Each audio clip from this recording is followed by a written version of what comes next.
খুলিলে মনের দ্বার না লাগে কপাট।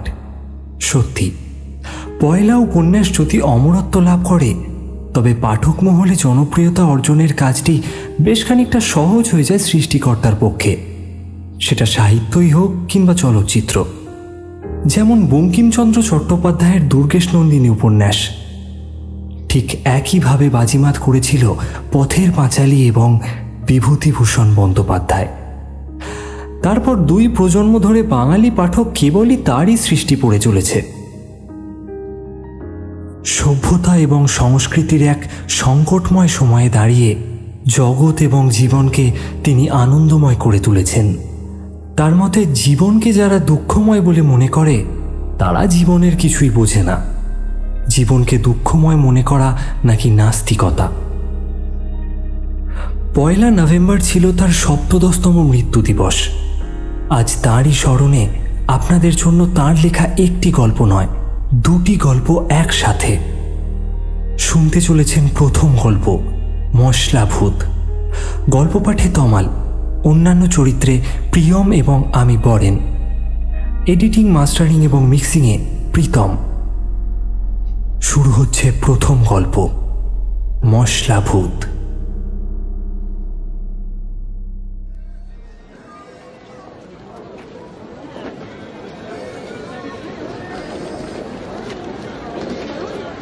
বড় বাজারের মশলা পোস্তায় দুপুরের বাজার সবে আরম্ভ হয়েছে। হাজারি বিশ্বাস প্রকাণ্ড ভুঁড়িটি নিয়ে দিব্যি আরামে তার মশলার দোকানে বসে আছে।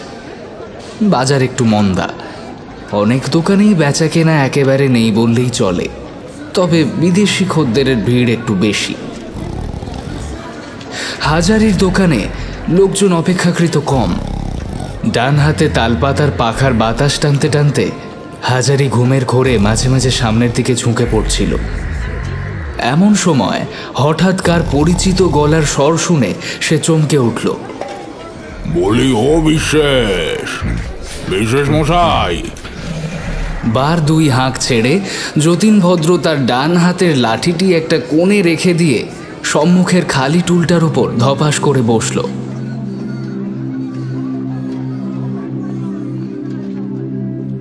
যতীন হাজারি বিশ্বাসের সমবয়স্ক, অনেক দিনের বন্ধু। ভাগ্যলক্ষ্মী এতকাল তার উপর অপ্রসন্ন ছিল। হালে সে হাজারির পরামর্শে মশলার বাজারে দালালি আরম্ভ করেছে, 2 পয়সা পাচ্ছেও সে।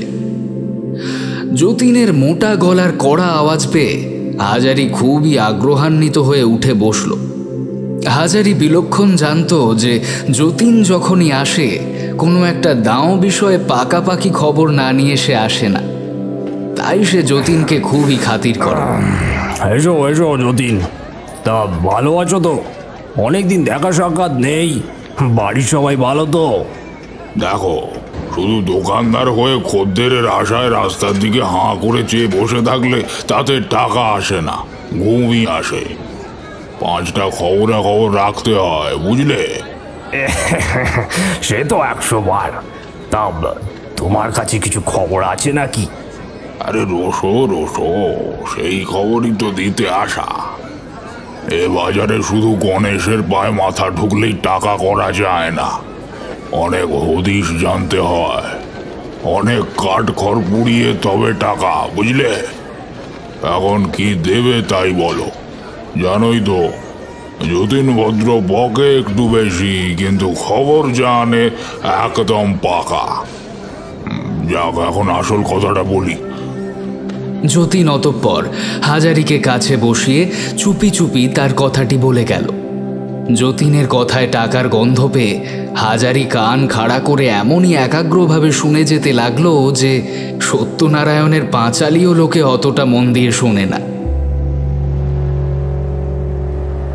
ব্যাপারটা এই, গ্রাহাম ট্রেডিং কোম্পানির একটা মস্ত মালজাহাজ SS রেঙ্গুন ডাচ ইস্ট ইন্ডিজের কোনো এক বন্দর থেকে প্রচুর মাল নিয়ে কলকাতায় আসছিল। যত রকম মাল বোঝাই ছিল তার মধ্যে মশলার বস্তাই সবচেয়ে বেশি। লঙ্কা, হলুদ, জিরে, তেজপাতা প্রভৃতি কত রকমের মশলা। প্রতি বস্তা ওজনে 2.5 মণের কম নয়, এরকম শত শত বস্তার গাদায় জাহাজখানা আগা গোড়া ঠাসা। তো সেই মালজাহাজখানি নাকি গঙ্গার ভেতরে ঢুকতেই ঘন কুয়াশার মধ্যে শেষ রাত্রির ভাটার মুখে গঙ্গার চোরাবালির চড়ায় ধাক্কা খেয়ে ডুবে যায়। জাহাজ যখন সবে ডায়মন্ড হারবার পেরিয়ে গঙ্গায় এসেছে তখনই এই ব্যাপার। সারেং শত চেষ্টা করেও কিছুতে সামাল দিতে পারলে না। জাহাজ ডুবির সঙ্গে কতক লোকও জলে ডুবে মারা যায়, জাহাজের কতক মাল নষ্ট হয়ে যায়, আর বাদ বাকি মাল সব গঙ্গার জলে ভাসতে থাকে। মশলার বস্তাগুলো প্রায়ই ডোবেনি, বিশেষ ক্ষতিও হয়নি। দূর থেকে ওই মশলা বস্তার গাদাগুলো ভেসে যেতে দেখে পোর্ট কমিশনারের লোকেরা সেসব তুলে পারে টেনে নেয়। কাল 8:30টার সময় নিলামে ডেকে সেই বস্তাবন্দি মশলাগুলো বিক্রি করা হবে। দড়িবাজ হাজারি বিশ্বাস যতীনের কথাবার্তা শুনে চট করে সব বুঝে নিলে। কত লোককে চড়িয়ে কত পাকা ধানে মই দিয়ে তবে সে আজ এত টাকার মালিক। কথাবার্তা তখনই সব ঠিক হয়ে গেল। যাবার সময় যতীন আবার হাজারিকে বেশ করে মনে করিয়ে দিয়ে বললে, দেখো ভায়া, টাকা যদি ফিরতে চাও তবে এই সুযোগ কিছুতেই হাতছাড়া নয়। জলের দামে মাল বিকিয়ে যাচ্ছে। কাল সকাল 8:30টায় নিলে আমি 7টার সময় এসে তোমার সঙ্গে দেখা করব।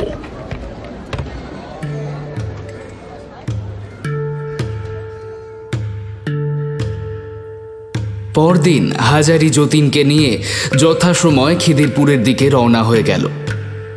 নিলামের জায়গায় পৌঁছুতে আর বেশি দেরি নেই। দূর থেকে কলরব শোনা যাচ্ছে। যতীন আগে আগে চলছে, হাজারি পেছনে পেছনে ছুটছে। এত বড় সস্তার কিস্তিটা ফসকে না যায়। এক দৌড়ে সাহেবের কাছে গিয়ে মস্ত বড় একটা সেলাম করলে। সাহেবের সঙ্গে 2 মিনিট ফিসফাস করে কি কথাবার্তা বলে হাজারি ঊর্ধ্বশ্বাসে ছুটে এসে নিলামের ডাক বন্ধ করে দিলে। যতীন বললে, ও কি খবর ভায়া, সুবিধে করতে পেরেছো তো? পরে বলবো কাজ আসিল হয়ে গেছে। তা এখন কত বস্তা গুনলে বলো দেখি। এই তো 100 বস্তা গোনা হয়ে গেছে। বাহ বাবা, খুব ভালো। চলো। বাস্তবিক উঁচু উঁচু গাদা করা মশলার বস্তাগুলোর দিকে চেয়ে হাজারির চোখ জুড়িয়ে গেল। সে যেদিকেই তাকায় দেখে যে অগুন্তি বস্তা সারবন্দি থামের মতো রাস্তা জুড়ে দাঁড়িয়ে আছে। এমন দাও জীবনে কারো ভাগ্যে একবার বই 2বার আসে না। এখন মশলা পোস্তায় কোনো রকমে তার গুদামে এগুলো চালান দিতে পারলেই হাঁপ ছেড়ে বাঁচে। আর দেরি নয়। ওয়ে ভায়া, শুভ কাজে আর বিলম্ব কেন? এখন লরি ডেকে তাড়াতাড়ি মাল বোঝাই করে পোস্তায় চালান দিয়ে দাও দেখি। আমি ততক্ষণ এগিয়ে যাই। করো।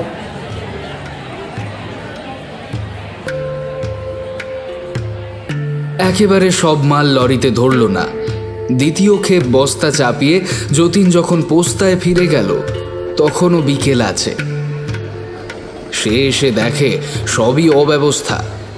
রাশিকৃত বস্তার গাদা হাজারির দোকানের সামনে ফুটপাতে গড়াগড়ি খাচ্ছে।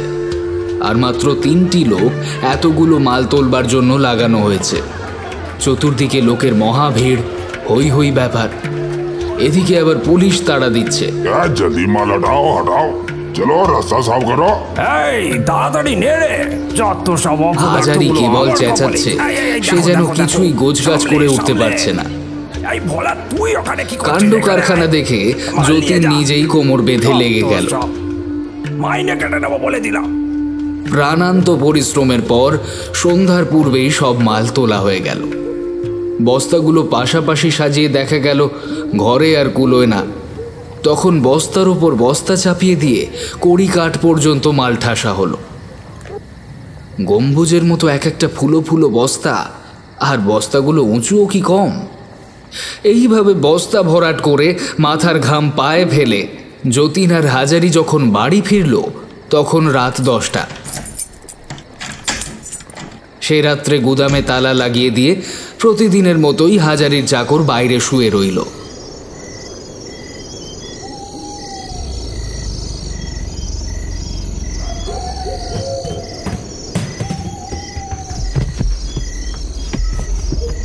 শেষ রাত্রে মশলার গুদামে কি একটা শব্দ শুনতে পেয়ে আশেপাশে দোকানদারদের ঘুম ভেঙে গেল।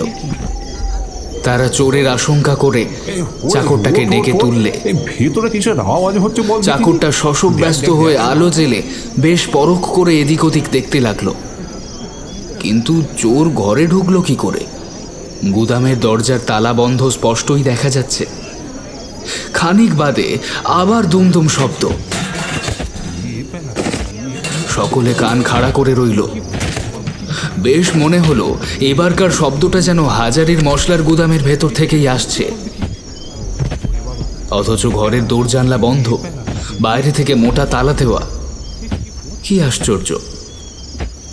চোর ভেতরে যাবেই বা কি করে? আর চোর টোর যদি নাই এলো তবে তবে শব্দ করে কে? মাঝে মাঝে মনে হতে লাগলো ঘরের ভেতর থেকে ঠেলে বেরিয়ে আসবার জন্য কারা যেন ভেতরের দরজায় ধাক্কা মারছে। রাতের বাকি সময়টা এইভাবেই শব্দ শুনে কেটে গেল। আরও আশ্চর্য, ভোর হওয়ার সঙ্গে সঙ্গেই গুদামঘর থেকে শব্দ আস্তে আস্তে মিলিয়ে গেল। সে রাত্রি এই পর্যন্তই।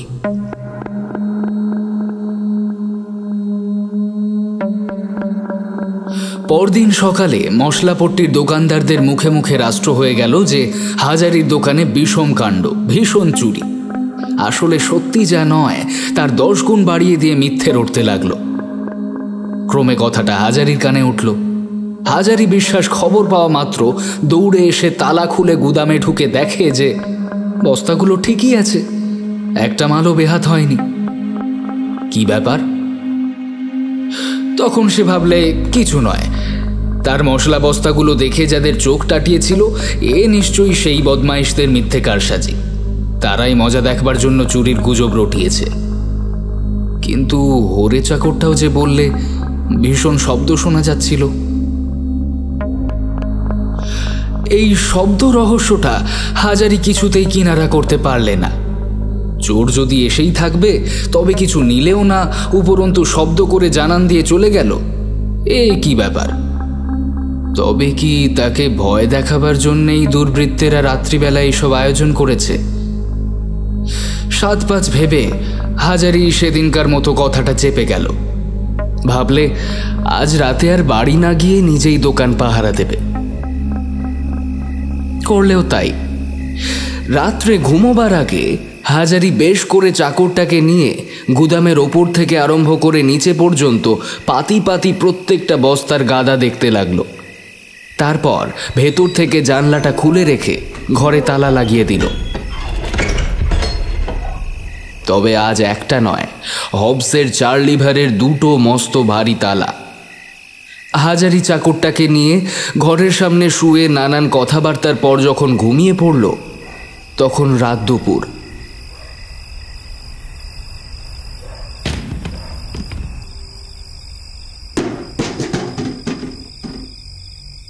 শেষ রাত্রের দিকে কি একটা শব্দ হতেই হাজারির ঘুম ভেঙে গেল। ভোরে চাকরটা আগেই একটা শব্দ শুনতে পেয়েছিল। গত রাত্রের ব্যাপারও তার বেশ মনে আছে। তাই সে নিজে আর কোনো কথা না বলে চুপ করেই পড়েছিল। কিন্তু খানিক বাদেই ও আবার কিসের শব্দ? ঘরের ভেতরে বস্তায় বস্তায় কি বিষম ধস্তাধস্তি, যেন দৈত্য দানবের লড়াই বেঁধেছে। হরে আর হাজারি তখন ধড়মড় করে এক লাফে বিছানা ছেড়ে আলো জ্বালিয়ে দেখতে লাগলো তালা ঠিক আছে কিনা। তারপর হাজারি জানলার ফাঁকে চোখ লাগিয়ে দেখতে পেলে 2টো প্রকাণ্ড বস্তা ঘরের ভেতর থেকে দরজায় ঢু মারছে।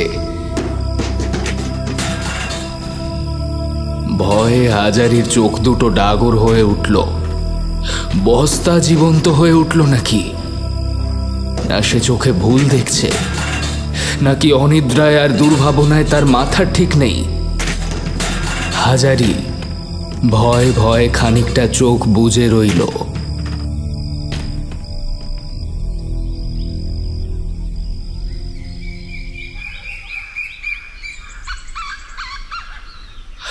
হাজারি চোখ যখন খুললে তখন ভোরের আলো জানলার গড়া দিয়ে ঘরে স্পষ্ট দেখা দিয়েছে। সঙ্গে সঙ্গে শব্দ টব্দ সব থেমে গিয়েছে। হরে অমনি বলে উঠল, বাবু সেদিনও দেখেছি ভোর হতেই শব্দ থেমে যায়। হাজারি আর দ্বিরুক্তি না করে তালা খুলে ঘরে ঢুকে দেখলে কোথাও কিছু নেই, মালপত্র ঠিকই আছে। তবে কালকের থেকে আজ তফাৎ এই যে বস্তাগুলো যেটা যে জায়গায় দাঁড় করানো ছিল সেটা ঠিক সেখানে নেই। প্রত্যেক বস্তাই যেন সরে সরে তফাৎ হয়ে গিয়েছে।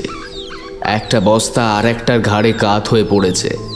বিশেষ করে পিছন দিকের বস্তাগুলো হান্ডুল বান্ডুল অবস্থায় পড়ে রয়েছে। হাজারি মহা ভাবনায় পড়ে গেল। চোরই যদি হয় তবে শব্দের সৃষ্টিপাত কেন? আর চোর ঢোকেই বা কোথা থেকে? আর বেরিয়েই বা যায় কেমন করে? না না, অসম্ভব।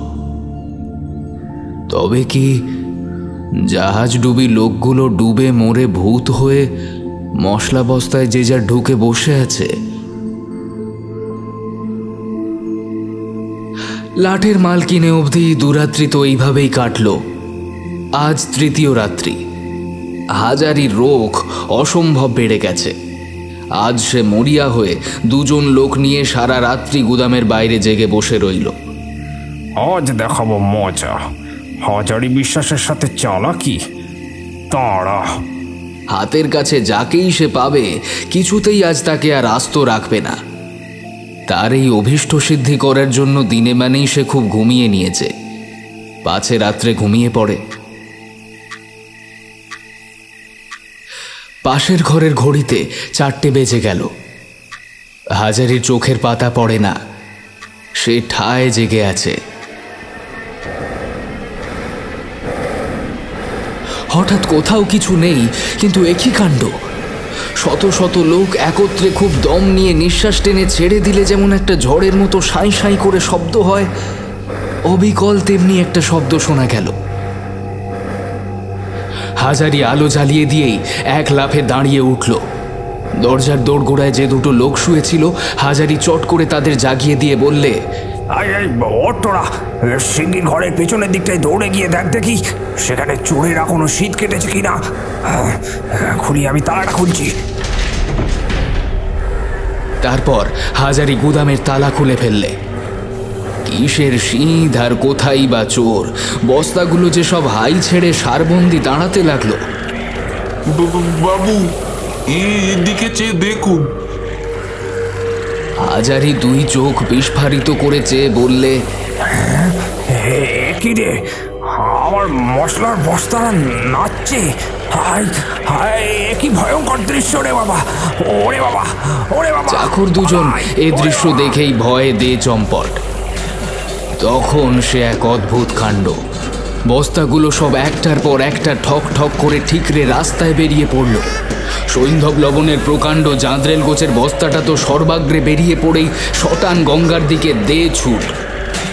অন্য বস্তাগুলো সব সারি দিয়ে ফুটপাতে দাঁড়িয়ে ধিনিক ধিনিক করে খানিকটা নেচে নিয়ে তারপর সমানে লাফিয়ে মার্চ করে স্ট্যান্ড রোড ড্রামের রাস্তা ছাড়িয়ে চলতে লাগলো।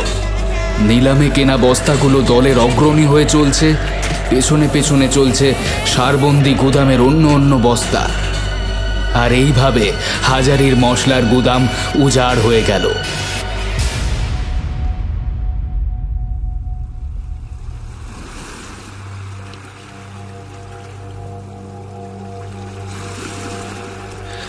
শেষ রাত্রি।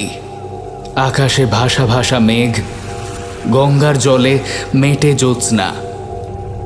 হাজারি বিশ্বাস একা দাঁড়িয়ে। এ কি সত্যি না স্বপ্ন? নির্বাক হতবুদ্ধি হয়ে দাঁড়িয়ে সে ফ্যাল ফ্যাল করে চেয়ে দেখছে। লোক ডেকে চেঁচিয়ে উঠবে সে শক্তিও তার লুপ্ত। সারবন্দি মশলার বস্তাগুলো গঙ্গার ধারে পৌঁছলো এবং গঙ্গার উঁচু বাঁধানো পোস্তার ওপর থেকে ধপাস ধপাস করে নিচে গঙ্গার জলে দিলে ডুব। এইভাবে পর পর সমস্ত বস্তা একে একে গঙ্গার জলে ঝাঁপিয়ে পড়তে লাগলো।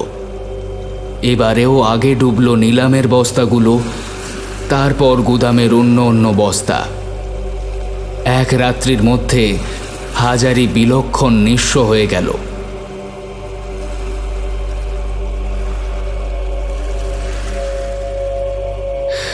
এই ঘটনা শোনার পর হাজারির প্রতিবেশী দোকানদারেরা সকলেই বিজ্ঞের মতন ঘাড় নেড়ে এক বাক্যে বললে, আমরা আগেই জানতুম ভরা অমাবস্যায় জাহাজ ডুবি, আর সেই লাটের মাল কিনলে কিনতে হাজারি বিশ্বাস।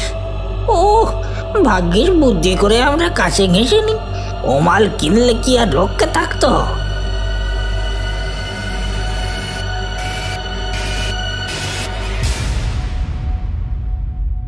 শুনছিলেন মশলা ভূত।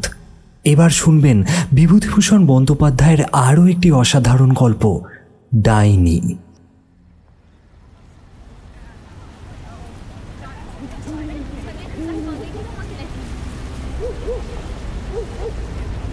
অফিস থেকে ফিরে দেখলুম স্ত্রী মেয়েকে নিয়ে বিছানায় শুয়ে। চমকে গেলুম খুবই। ভয়ও যে পাইনি তা নয়।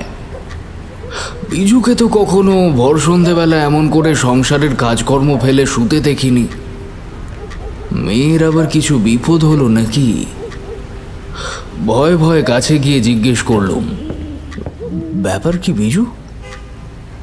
বিজু কোনো উত্তর দিলে না। তার কপালে হাত দিয়ে দেখলুম জ্বর হয়েছে কিনা। না, শরীরের উত্তাপ তো স্বাভাবিক। তবে স্ত্রীর কানের কাছে মুখ নিয়ে গিয়ে ডাকলুম, বিজু, এই এই বিজু। এতক্ষণ পর বিজু কথা বললে। কদিন থেকে বলছি অলক্ষণে বাড়িটা বদলে ফেলো বদলে ফেলো, তা যদি কথা কানে করবে। কলকাতায় কি আর বাড়ির অভাব আছে? হো, সত্যি বটে। বিজু কদিন থেকে বাড়ি বদল করবার জন্য তাগাদা করছে, কিন্তু বাড়ি বদল করা তো আর সোজা কথা নয়, ভুক্তভোগী মাত্রেই জানে। সুতরাং কথাটা তেমন গ্রাহ্য করিনি। বললুম, কেন, এ বাড়ি কি দোষ করেছে? কি দোষ করেছে? চারিদিকে সব ডাইনি। একটা মেয়ে নিয়ে যাও বা ঘর করছি, তাও যদি ওদের সহ্য হয়। ব্যাস, বিজু যেন ফেটে পড়ল। ডাইনি? কি বলছো যাতা? আমিও সব অন্ধবিশ্বাসকে প্রশ্রয় দিই না কখনো। তা বিশ্বাস হবে কেন? দেখো দেখি, আজ দুপুর থেকে শানি কিচ্ছু মুখে করছে না, যা খাচ্ছে তাই তুলে ফেলছে। আমার মাথা ঘুরে গেল। শানি আমার 2.5 বছরের মেয়ে, তার উপর ডাইনি বুড়ির কোপ গিয়ে পড়ল কোন দুঃখে? বিজু তখনও বলে চলেছে, হ্যাঁ গা, ওদের কি চক্ষু লজ্জাও নেই একটু? তাই ডাইনিকে কোথায় দেখলে শুনি? ওই যে ওখানে। অঙ্গুলি সংকেতে বিজু পাশের বাড়ির একটা ঘর দেখিয়ে দিলে। তার সন্দেহ দেখে আমার সর্বাঙ্গ রিরি করতে লাগলো। কমলা? আরে হ্যাঁ গো হ্যাঁ, বিশ্বাস হয় না? আশ্চর্য। আশ্চর্য কিছুই নয়। কদিন থেকে দেখছি ওর এই সোহাগ আদর। তোর পোড়া কপালে কপাল যখন পোড়া, তখন অপরের কাচ্চা বাচ্চার দিকে অত নজর দেওয়া কেন বাপু? আমি বিজুর প্রশ্নের কোনো উত্তর দিতে পারলুম না। মাসখানেক আগেকার কথা মনে পড়ল। একদিন ওই পাশের বাড়ির ঘরটায় কমলা চিৎকার করে উঠল, শোভা, শোভা, শোভা। রাত তখন প্রায় 10টা। আমি খেতে বসেছি। বিজু আমায় দুধের বাটিটা এগিয়ে দিতে দিতে বললে, পাতের গোড়ায় একটু জল দাও। এই কমলা কাঁদছে না? আগে পাতের গোড়ায় জল দাও দেখি। সত্যি কমলা কাঁদছে। সারা মাতৃ হৃদয় মথিত করে কন্যার বিচ্ছেদ বেদনায় কাঁদছে। 2 মাস আগে শোভা এসেছিল মর্তলোকে, আর আজ চলে গেল মায়া মমতার পাশ ছিন্ন করে।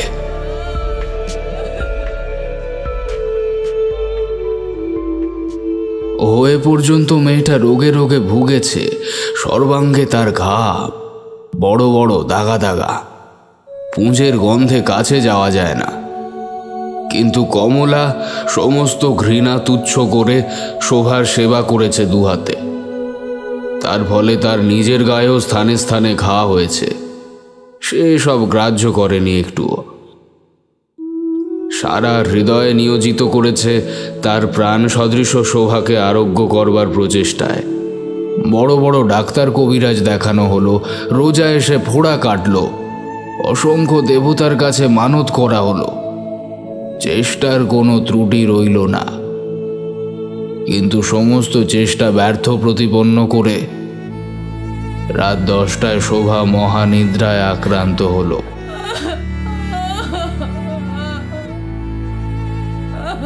মা বুকের ওপর লুটিয়ে পড়ে শতবার নাড়াচাড়া করে তাকে সজাগ করবার চেষ্টা করলে, বিনিয়ে বিনিয়ে তার প্রস্থানের জন্য অনুশোচনা করলে সারা রাত প্রায়। সে ঘটনার মাসখানেক পর কমলা নাকি একদিন শানিকে দেখে কেঁদে ফেলে। বুকের এক গভীর দীর্ঘ নিঃশ্বাস চাপতে পারেনি, কিন্তু তার নিঃশ্বাসের শব্দে আমার স্ত্রীর চিত্ত বিচলিত হয়। আস্তে আস্তে খুকিকে নিয়ে সরে আসে পাশের ঘরে। আমি তখন অফিসের হিসেবপত্র মেলাচ্ছি। বিজু আমার পাশে এসে বসলো। আমি চশমাটা আস্তে আস্তে চোখ থেকে খুলে বলি, কিছু বলবে নাকি? না, এমন কিছু নয়। তা ওই সামান্য কিছুই শুনি না। তোমার তো আবার এসবে বিশ্বাস হয় না। সত্যি বাপু। কৌতূহলী তো বাড়িয়ে দিচ্ছ কেবল। বলো। তুমি এ বাড়ি বদলাও। বাড়ি বদলাবো? কারণ? রোজ রোজ কমলা শানির দিকে তাকিয়ে ফোঁস করে নিঃশ্বাস ফেলবে আর কাঁদবে। বাচ্চার আমার অকল্যাণ হবে, তাও বুড়িমাগি ভুলে যায়। পাগল, যাও। ওই তো, তুমি সব কথা উড়িয়ে দাও কেবল। কপাল যখন পোড়া তখন অপরের ছেলেমেয়ের দিকে নজর দেওয়া কেন বাপু? বিজু আমার কাছ থেকে চলে যায়। আমিও সব বিশ্বাস করি না বলেই হয়তো আমার মাথার মধ্যে বিজুর সেই শেষ কথাটা কেবল ভাসতে লাগলো। কপাল পোড়া। বাস্তবিকই কি কমলার কপাল পোড়া? বিধাতা পুরুষ তার প্রতি অপ্রসন্ন? এই রুগ্ন মেয়ে প্রসব করবার জন্যে দোষী কে? কমলা? একটুও নয়। আমি জানি কমলার স্বামীর দুরারোগ্য সিফিলিস রোগ বর্তমান, আর এ কথাও জানি সেই মহাপুরুষ প্রায় রাত্রিবেলা বাড়ি ফেরেন না। বাপ ঠাকুরদা অনেক পয়সা জমিয়ে গেছে, তাই ব্যয় করে সে ফুরিয়ে উঠতে পারছে না। তবুও লোকে দোষ দেবে সেই কমলাকেই। আমার স্ত্রী অন্ধ, বধির, সে অকারণ পুরুষদের প্রতি সর্বদাই সদয়। কমলার স্বামীর দোষ সে দেখে না, কারণ পুরুষ পুরুষের শত্রু আর নারী নারীর শত্রু। তো হেন কমলা শানি হওয়ার দিন সাতেক পরে প্রায় একটি প্রাণহীন মাংসপিণ্ড প্রসব করে। নিজের ব্যর্থতার বেদনায় মুষড়ে পড়ে কমলা কাঁদলো, চিৎকার করলো। দুদিন বিছানা থেকে উঠল না, খেলো না, চোখ ফুলিয়ে ফেললো কেঁদে। তারপর একদিন নজর পড়ল শানির ওপর। শানির পানে তাকিয়ে ওর ব্যর্থতার কথা পুনরায় স্মরণ হলো। পুনরায় যেন কে ওর ক্ষতে আঘাত করলে। নিজের অজ্ঞাত সারে একটি ব্যথিত দীর্ঘ নিঃশ্বাস ত্যাগ করলে। আমার স্ত্রী শিউরে উঠল। সে শানিকে নিয়ে সেখান থেকে চলে এলো। অযথা সেই দিন থেকে শানিকে কমলা ভালোবাসলে।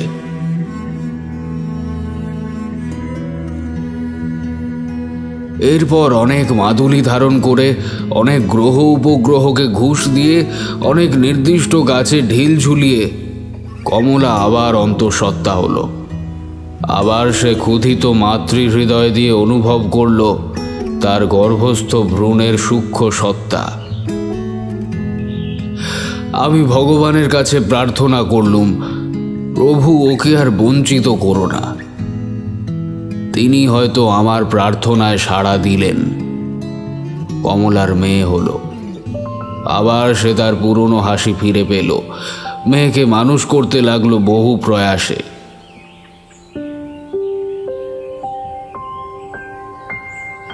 কিন্তু এ খুকিও বাঁচল না। তার এই পৃথিবীর আবহাওয়া সইল না। এ কথা আমি আগেই বলেছি, সেই সঙ্গে আরও বলেছি যে কমলা তার শোক ভুলে আবার আমাদের শানির পানে ফিরে তাকালো। আবার তার বুকে আঘাত লাগলো।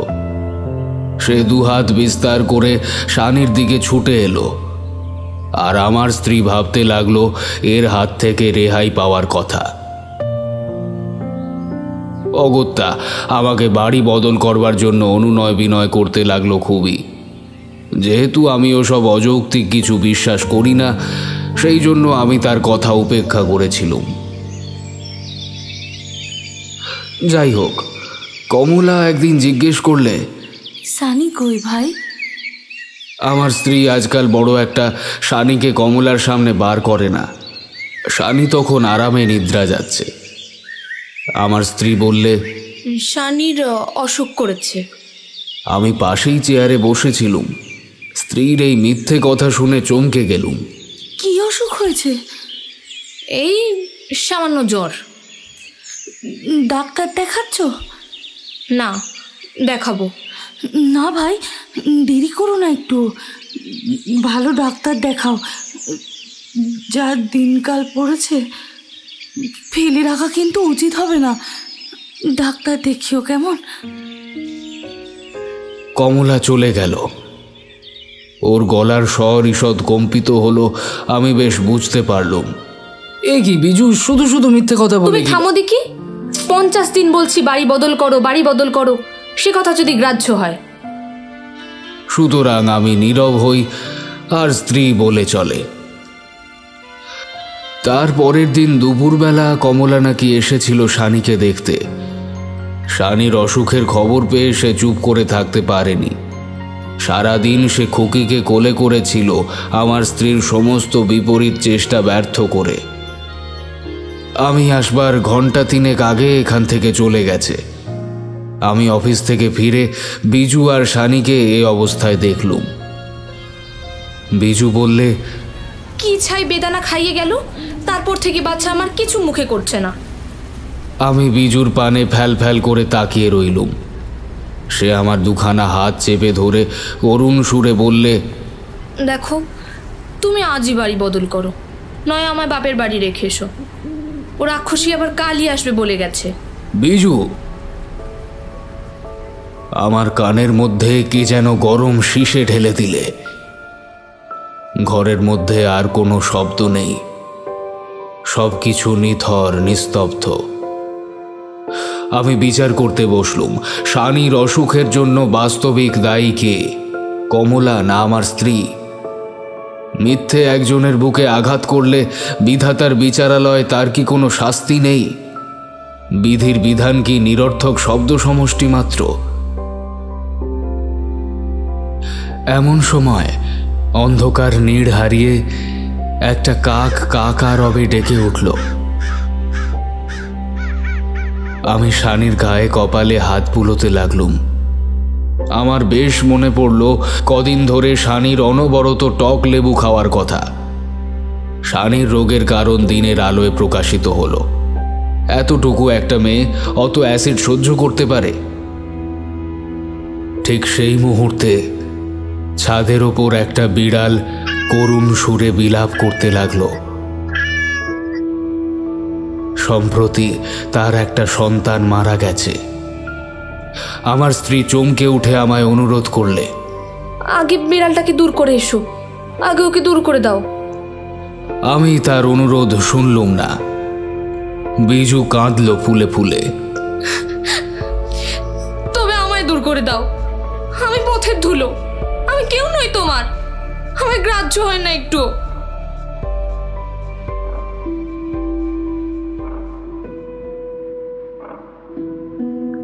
একটু সুস্থ হলে শানিকে ডাক্তারখানা নিয়ে গেলুম। ডাক্তার ওষুধ দিলে 1 ডোজ, সেইটা খাইয়ে দিলুম যথাসময়। বিজু সারা রাত মেয়েকে বুকে করে নিয়ে রইল, আর আমার অবিশ্বাস দেখে দুঃখ প্রকাশ করল। বললুম পিরের থেকে জল পোড়া নিয়ে এসো, তা হলো না। ডাক্তার বলতে কি সব সারাতে পারে? কিন্তু বিজুর কথাই মিথ্যে হলো। ডাক্তারের ওষুধ আশ্চর্য রকমের শানিকে নিরাময় করলে। সকালবেলা শানি আবার তার সহজ সরল পূর্ব স্বাস্থ্য ফিরে পেল। আবার সে খেতে লাগলো, হাসতে লাগলো। অফিস যাওয়ার সময় বিজুকে বললুম, ডাইনির হাত থেকে যখন শানি রেহাই পেল তখন কমলাকে ক্ষমা করে দাও বিজু। মাইরি বলছি, তুমি না আমায় পাগল করে দেবে। কালকের মধ্যে যদি বাড়ি না বদলাও তাহলে কিন্তু আমি সত্যি সত্যি বাপের বাড়ি চলে যাব। অগত্যা সেই শনিবার দিনই রাত্রে বাড়ি ঠিক করে ফিরলুম। পরের দিন জিনিসপত্র নিয়ে উঠে গেলুম নতুন বাসায়। পরের জন্য স্ত্রীর সঙ্গে ঝগড়া করে সংসারের শান্তি নষ্ট করতে আমি নারাজ।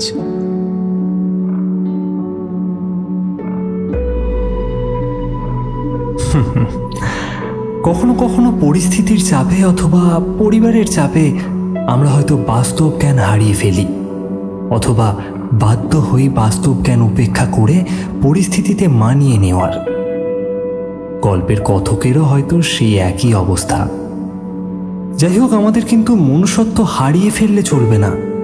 মানুষকে ভালোবাসুন, দেখবেন বিপরীতে আপনিও ততটাই ফেরত পাবেন। আজ গল্প পাঠে ছিল তমাল, অনন্যা এবং পূজা।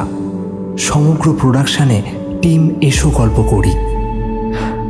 তবে শেষ করার আগে প্রত্যেকবারের মতো একটাই রিকোয়েস্ট, যদি আপনাদের গল্পটি ভালো লাগে তাহলে প্লিজ আমাদের চ্যানেলটিকে সাবস্ক্রাইব করে দিন, যাতে আমরা পরবর্তীকালে আরও এই রকম গল্প আপনাদের সামনে তুলে ধরতে পারি। শুভরাত্রি, ভালো থাকবেন।